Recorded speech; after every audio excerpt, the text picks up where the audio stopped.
don't discount yourself. I didn't do what I'm doing now for 14 years because I didn't believe being labeled educable mentally retarded, failing in the 5th grade, put back to the 4th grade, and no college education, that I can compete with people with PhDs and MBAs. And so for 14 years, a lot of people say they have no regrets. Biggest regret that I have, that I disapproved of myself for 14 years. And then, there's a coincidence, it's God's way of staying anonymous. I went to a training and a guy was speaking. And Mike Williams had already said, hey, Brownie, you know why you go see Zig Ziglar and Dr. Robert Schuller and Dr. Norman Vincent Peale, who wrote The Power of Positive Thinking? I said, because I like the message. He said, no. He said, you like to help people. That's in you. You're always holding court here at the radio station. And you got a funny laugh, man. And so he just kept saying that to me. And I was at an event, and a guy was speaking, and it just stopped, like a spell came over him. He said, there's somebody here who should be doing this. He said, I do it because I make a lot of money. And he said, I love to make money. He said, but you want to change lives, and you can make money too, young man, young lady. And he said, you know who you are. And then he paused again. He said, the reason I'm standing up here holding this microphone and you are seated out there, I represent the thoughts you have rejected for yourself. That hit me right between the eyes. I began to cry. At that time, this is in 1980, I called Mike Williams. The telephone call was a dime. Mike, he said, yes. I said, I'm not rejecting myself anymore. Do you hear me? He said, Brownie, calm down. Listen to me, man. I'm not rejecting myself anymore. I said, will you help me? One of the things I teach, ask for help. Not because you're weak, but because you want to remain strong, and ask for help, and don't stop until you get it. I practice psychoneuroimmunology, your mindset, your diet, and positive relationships. Giving yourself a healing, nurturing environment strengthens your immune system and allows you to stay here longer and do your great work. One of the things I ask people when we're training, what's your strategy for being here? You have to have a game plan.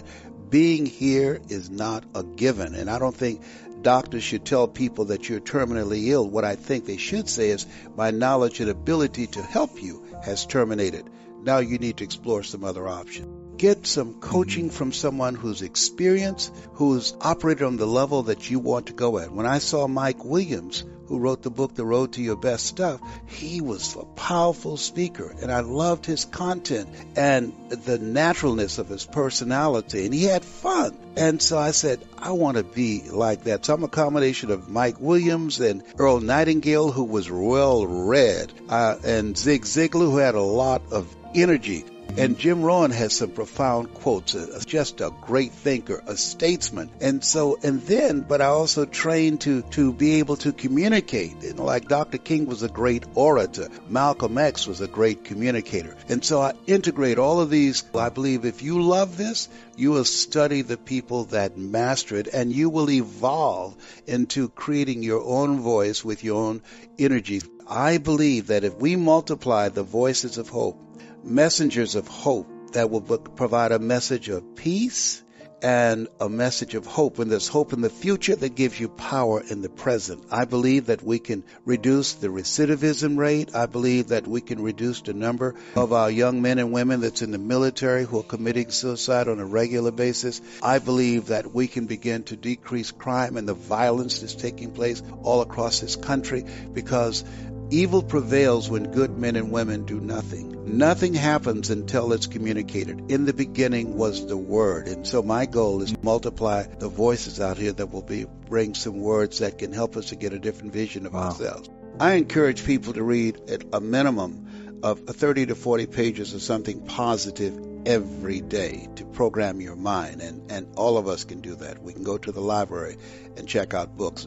When I think about Og Mandino, who wrote The Greatest Salesman in the World, he was on the verge of committing suicide. When the library read the book Think and Grow Rich, and his life turned around. So reading and programming ourselves, the reason that most people should do that, psychologists say that 86% of our self-talk is negative, and it goes undetected by the conscious mind. That's why we're taught, be ye not conformed to this world, be ye transformed by the renewing of your mind. Listen to recordings and things that are positive. Go on YouTube and find things that will...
begin to empower you and minimize the distractions in your life. We have so many distractions. The weapons of mass distractions cause most people not to begin to live their lives from the inside out, but from the outside in. You know, there's an African proverb that said, if there's no enemy within, the enemy outside can do us no harm. Shakespeare said, the forte of Brutus is not in our stars, but in ourselves, and we are underlings.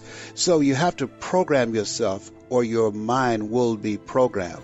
The other thing is that have goals that's beyond your comfort zone, because in order to do something you've never done, you've got to become someone you've never been. You've got to become a risk taker. Viscott said, if you're not willing to risk, you can't grow. And if you can't grow, you can't become your best. And if you can't become your best, you can't be happy. And if you can't be happy, then what else is there?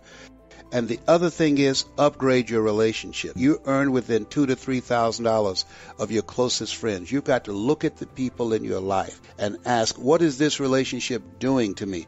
There are many people, because of the toxic, negative, energy-draining people in their lives, they will never be successful, because those toxic relationships will compromise their power. There's a new term in psychology, in psychiatry, called relational illness. There's some people that can make you sick. Now, some people might say, Les, can we change them? No. It's a full-time job changing yourself. Don't ask what the meaning of life. Ask, what is the meaning of your life? And to me, a man desires to live a meaningful life. So many young people, young men today, because we live in an entertainment-driven culture, that they don't have a vision of themselves or what it takes to be a man. I studied Mr. Washington. He was one figure that I looked at, and how he held himself, how he spoke, how he dressed, and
I said, I want to be like that when I become a man. I want to live my life in such a way that my mother would say, I'm proud of Leslie, that my children would say, I'm proud of you. Somebody asked me the other day, what has been your greatest accomplishment? You've won all the top awards in speaking. You've spoken to over 80,000 people in the Georgia Dome, 30,000 in Poland. What has been your greatest accomplishment? I said, when my children got together and said, Daddy, when you're in pursuit of the dream and all those special occasions that you miss, we were angry with you.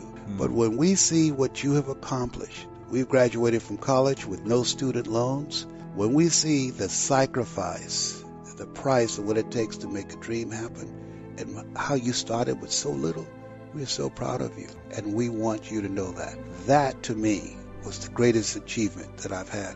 I spoke about 3 weeks ago in Detroit, and my second oldest son, Patrick, was with me, and he said, you know what? you're a special guy. You're a special guy. For you to come in here and speak to these people and train, and they didn't pay you anything, and you spoke to them and gave them everything you had as if you had received a check. He said, you're a special guy. I admire you.